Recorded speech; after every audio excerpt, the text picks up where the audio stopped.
Okay, what I'm about to do is a air filter replacement on a 2017 Honda VFR800. I'm going to be replacing the stock standard filter with a K&N filter when it finally arrives. Pretty simple so far. Obviously remove pillion seat and rider seat. You got the two 5mm hex bolts at the front of the tank. Remove them. And then with the 2017 model, I don't know if it's consistent with 15 and 16, you've also got this annoying plate here that you have to remove before you take the tank off. Two 5mm Allen keys, Allen bolts, so quickly remove them. And then, with a little bit of wiggling and jiggling,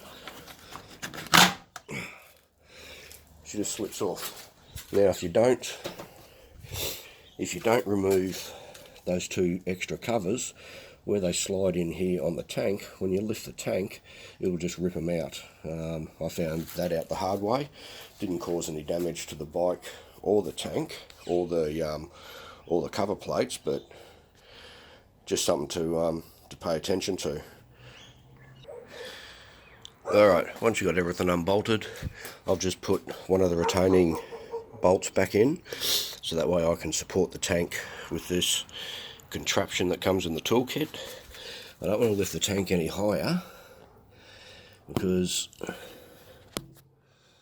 that white tube that goes into the rubber, which I believe is the breather, I'm not 100% certain, but I don't want to lift it any higher in case that pops out, because it'd be an absolute fucking nightmare to put back in. And from here, it's just a matter of undoing, I think there's about 6 screws all the way around the air filter box.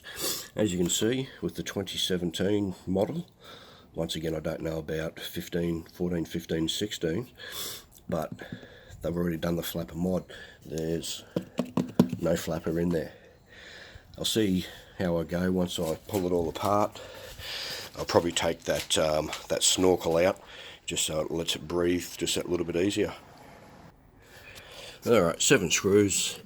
Air filter cover is now completely off. I'm just going to try and get this out without fucking slamming the tank down on top of it. There we go. 1x Stocko air filter, which will soon be removed. Alright, while I'm waiting for the K&N to turn up, which Christ only knows how long that's going to be, I'll just put the OEM filter back in place just to keep any crap out. Lower the tank, and I'll just hang around and wait now. I've got the alarm system already installed, and she's fucking loud. It's a Spy 5000M, so yeah, pretty good alarm system, professionally installed.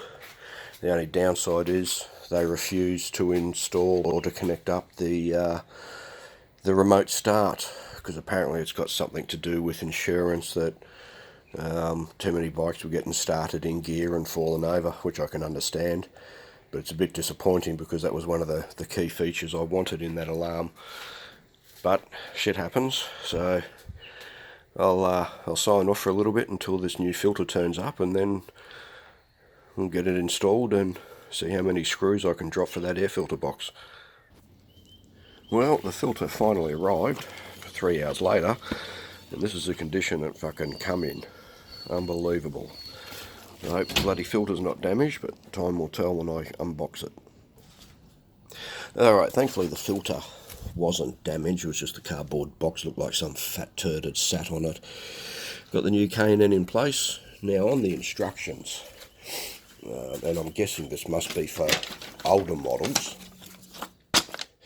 states here, remove the O-rings from the airbox base and in the lid. Well, I can't show you the airbox base, but there's the lid, and as you can see, there's no O-ring in there, so my guess is that for this model, and possibly earlier models, that they've done away with that O-ring. Yeah, I honestly don't know, so I'm just going to put the lid back on it and screw it down and see what happens once I start it, see if it's sucking too much air. Okay, now she's back in place. Just got to screw it down. Now, I did tell a little lie. It does have O-rings, 2 of them. So I put the filter in, and then sat the top of the air cleaner on it, and it was just sitting up way too high. It wasn't sitting flush like it is now. So I just dug a flathead screwdriver in there, and without damaging it, just pulled the two O-rings out. So yeah, definitely make sure you do that. Now, putting these screws back in, there's about 7 of them all the way around. The worst ones are going to be down in here and down in here. Alright, because as you can see, you've got next to no room. So I'm going to have to see if I can find a magnetic head screwdriver, because if I drop one of them down through the subframe, then I'm pretty well screwed. I don't know if I'll ever be able to retrieve it. Alright, but we'll see how we go. Alright, all back in place, and yes, I did take the snorkel out. I thought the new filter, give it a bit more air. These ones down in here, they actually fell straight in, so just make sure you've got a magnetic tip screwdriver. Alright, now it's just a matter of putting the beast back together and kicking her in the guts and see what happens. Alrighty, she's all back together. Fire it up. See if I can hear it breathing a bit better.